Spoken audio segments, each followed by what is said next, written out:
కలిగి ఉన్నదంటే, ఇదిగో దాచిపెట్టిన తర్వాత ఆమె మనం చదువుకున్న లేఖనం అంతా కూడా చూస్తుంటే ఒక పెద్ద గంప తీసుకొని ఏం చేసిందని కీళ్ళు మట్టి తీసుకొని పూసి ఏం చేసినది ఆమె ఒక ఏటి నదిలో ఆ గంపలో ఆ కుమారుని వేసేసి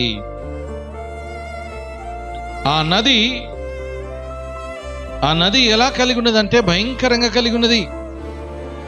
ఆ నదిలో ఎన్నో మొసళ్ళు ఉన్నాయి. ఆ నది ఏ విధంగా కలిగి ఉన్నదంటే